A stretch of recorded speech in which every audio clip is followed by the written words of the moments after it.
Nous sommes en ligne avec Frédéric Tanguy. Bonjour, merci d'être avec nous. Vous êtes chercheur à l'Institut Pasteur, spécialiste des vaccins. Est-ce que déjà l'Institut participe à cette démarche américaine? Si oui, à quel niveau, à quelle hauteur? Bonjour. Donc oui, l'Institut Pasteur développe un vaccin.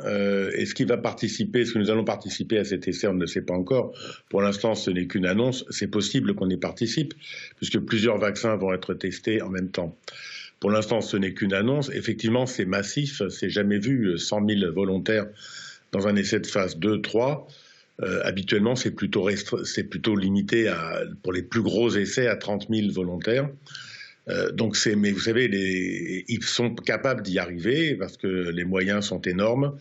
Le temps est pressé, effectivement, et c'est un peu comme de lancer une fusée pour aller marcher sur la Lune. Il n'y a que quand on l'a fait qu'on sait que ça marche. Donc vous pensez que l'objectif est atteignable? Comment ça va se passer? Puisque généralement les délais sont longs. On bouscule les protocoles? Ah ben oui, les protocoles sont totalement bousculés. Et normalement, un essai de cette ampleur devrait prendre plusieurs années, mais quand je dis plusieurs, c'est 3, 4, 5 ans. Donc le faire en quelques mois, c'est exceptionnel. Est-ce qu'ils vont y arriver? J'en sais rien. C'est une question de moyens. Là encore, vous voyez, entre les États-Unis, l'Europe, effectivement, l'Europe n'est pas capable de s'organiser pour faire ce genre de choses. Ensuite, 100 000 volontaires, si vous imaginez 100 à 200 volontaires par centre clinique, ça fait beaucoup de centres qui doivent participer.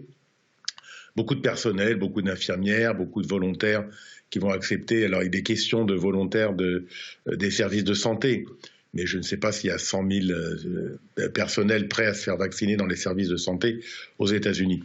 Donc, ça va être pas forcément facile de recruter, ça va pas forcément facile à organiser, mais les NIH américains sont capables de faire ce genre de choses. Et quand vous parlez de moyens, Frédéric Tanguy, vous parlez de quels moyens et de quel ordre? On parle d'argent? Bien sûr, on parle d'argent. Un essai de phase 3, couramment dans l'industrie pharmaceutique, ça coûte un demi-milliard, voire plus.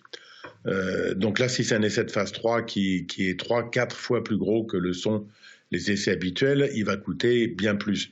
Alors évidemment, c'est pas des sommes, c'est des sommes qui sont tout à fait qu'on peut trouver relativement facilement aujourd'hui aux États-Unis comme en Europe.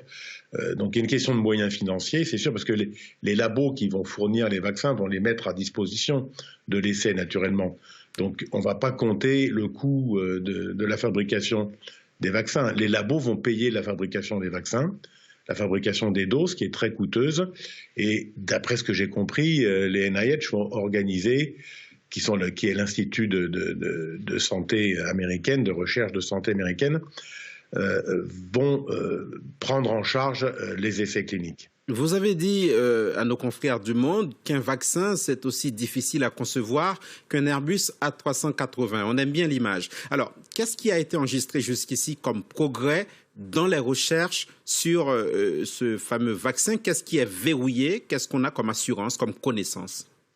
Alors, ce qui a été publié, il y a eu 4 ou 5 publications de candidats vaccins, un vaccin inactivé, un virus inactivé injecté avec un adjuvant par un groupe chinois, un vaccin dérivé d'un adénovirus de type 5 par une compagnie chinoise, un autre vaccin dérivé d'un adénovirus de chimpanzé par l'université d'Oxford et la compagnie J&J. Puis, bien entendu, le vaccin Moderna américain composé d'ARN viral encapsulé dans une nanoparticule. Il y a d'autres candidats vaccins qui arrivent et qui vont donner des résultats aussi. Alors, qu'est-ce qui a été, si on regarde globalement ce qui a été observé dans l'ensemble de ces articles, soit des essais chez le primate, soit des débuts d'essais chez l'homme, les vaccins ont l'air assez faiblement immunogènes tout de même, c'est-à-dire induisent des réponses immunitaires, mais qui ne sont pas des niveaux excessivement élevés. Et la protection serait plutôt de type réduction du risque pathogène grave, sans avoir une protection stérilisante pour l'instant, ce qui veut dire arrêt total de l'infection. Merci. Pour l'instant, les résultats ne sont pas mauvais, mais ils ne sont pas encore au top de ce qu'on peut attendre pour un vaccin préventif. Merci beaucoup, Frédéric Tanguy, spécialiste des vaccins à l'Institut Pasteur.